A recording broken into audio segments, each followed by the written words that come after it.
Mr. Tempest, you have been charged with murder. An attorney has Raymond Beaver Tempest was charged with bludgeoning Picard Ryan, to death with a pipe. What's your name, please? Gordon Tempest. Gordon Tempest was charged, in effect, with trying to cover up for his brother. I'm innocent. My brother is innocent, and it was a crime that was committed to put us in here. Rice, please.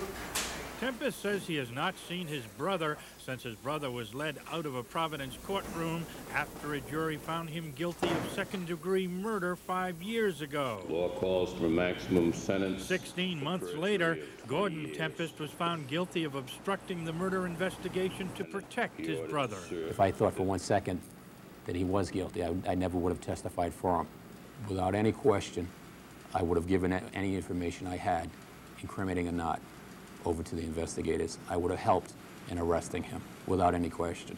He says that when he first arrived here at the ACI, he was confronted by an inmate who told him he would have no problems in prison because he was a stand-up guy, that he had lied to protect his brother. And as he's saying that, I'm saying to myself, well, if I let these guys think that, I said, that will probably stop me from having any future problems with any inmates. But he says he told the inmate the truth, that he did not lie for his brother, and that it would have been wrong to do so. And he looked at me for a moment, and he says, he said, I got more respect for you to have the courage to tell me that now. He says he has not had any major problems with other inmates, but is always alert. It's frightening as a police officer in here.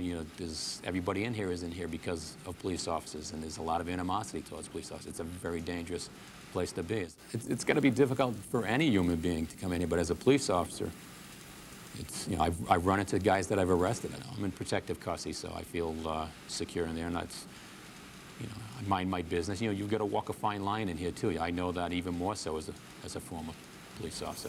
Tempest says it's difficult not only because he's a police officer, but also because he's innocent. Let somebody come and live in prison and be innocent and see if they think the system works. It doesn't work. And I'm just praying every day that somebody will open their eyes, come forward and do what has to be done, what is right. Jack White, Channel 12 News.